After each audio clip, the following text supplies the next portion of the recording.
प्रधानमंत्री नरेंद्र मोदी ने न्यूयॉर्क में फिलिस्तीन के राष्ट्रपति महमूद अब्बास के साथ द्विपक्षीय मुलाकात की है। ये मुलाकात ऐसे समय में हुई है जब इजरायल और हमास के बीच गाजा में युद्ध जारी है। पीएम मोदी ने गाजा में मानवीय स्थिति पर गहरी चिंता व्यक्त की और फिलिस्तीनी के लोगों को भारत के लगातार समर्थन की कंफर्मेशन दी। वहीं फिलिस्तीनी नेता के साथ ही पीएम मोदी ने कुवैत के क्राउन प्रिंस शेख सबा खालिद अल हमद अल सबा के साथ द्विपक्षीय बैठक की और इस दौरान पीएम मोदी ने नेपाल के प्रधानमंत्री केपी शर्मा ओली से भी मुलाकात की और इजरायल फिलिस्तीन मुद्दे पर भारत के रुख को दोहराते हुए युद्ध विराम, बंधकों की रिहाई और बातचीत और कूटनीति के रास्ते पर लौटने का आह्वान किया। आपको बता दें कि पीएम मोदी ने जोर देकर कहा कि केवल 2 देश ही समाधान के जरिए क्षेत्र में स्थायी शांति और स्थिरता प्रदान कर सकते हैं और भारत फिलिस्तीन को मान्यता देने वाले पहले देशों में से एक था। साथ ही उन्होंने संयुक्त राष्ट्र की फिलिस्तीन सदस्यता के लिए भारत के निरंतर समर्थन की बात कही। दरअसल पीएम मोदी और फिलिस्तीनी राष्ट्रपति के बीच हुई मुलाकात में भारत फिलिस्तीन द्विपक्षीय संबंधों के विभिन्न पहलुओं और रचनात्मक मुद्दों पर चर्चा हुई, जिसमें संयुक्त राष्ट्र में फिलिस्तीन को भारत का समर्थन और शिक्षा, स्वास्थ्य और अन्य क्षमता निर्माण प्रयासों के क्षेत्र में फिलिस्तीन को जारी सहायता और समर्थन शामिल है।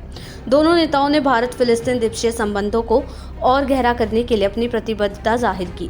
वहीं विदेश मंत्रालय के प्रवक्ता रणदीप जायसवाल ने एक्स पर एक पोस्ट में कहा कि प्रधानमंत्री नरेंद्र मोदी ने आज संयुक्त राष्ट्र महासभा के इतर फिलिस्तीन के राष्ट्रपति महामहिम महमूद अब्बास से मुलाकात की और इस दौरान प्रधानमंत्री ने गाजा में मानवीय स्थिति पर गहरी चिंता व्यक्त की, साथ ही फिलिस्तीन के लोगों को भारत के निरंतर समर्थन की पुष्टि की। आपको बता दें कि प्रधानमंत्री मोदी विल्मिंगटन, डेलावेयर में क्वाड लीडर्स समिट में भाग लेने के बाद शनिवार को न्यूयॉर्क पहुंचे, जहां उन्होंने अमेरिकी राष्ट्रपति जो बाइडेन के साथ द्विपक्षीय चर्चा की।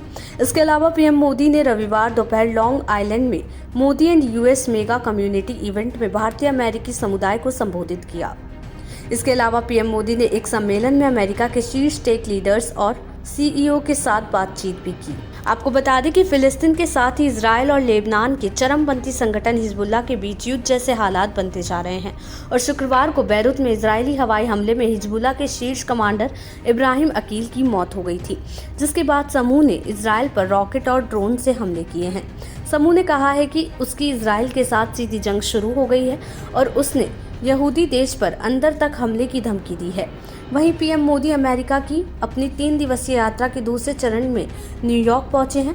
इसके अलावा शनिवार को प्रधानमंत्री मोदी ने क्वाड शिखर सम्मेलन में हिस्सा लिया और अमेरिकी राष्ट्रपति जो बाइडेन, ऑस्ट्रेलियाई प्रधानमंत्री एंथनी अल्बनीज और जापान के प्रधानमंत्री फूमियो किशिदा के साथ द्विपक्षीय बैठक की। साथ ही आपको ये भी बता दें कि पीएम मोदी और बाइडेन ने भारत अमेरिका के बीच वैश्विक रणनीतिक साझेदारी को और गहरा करने के लिए नए रास्तों की समीक्षा की है। देश दुनिया की ऐसी ही तमाम खबरों के लिए देखते रहे समय डिजिटल।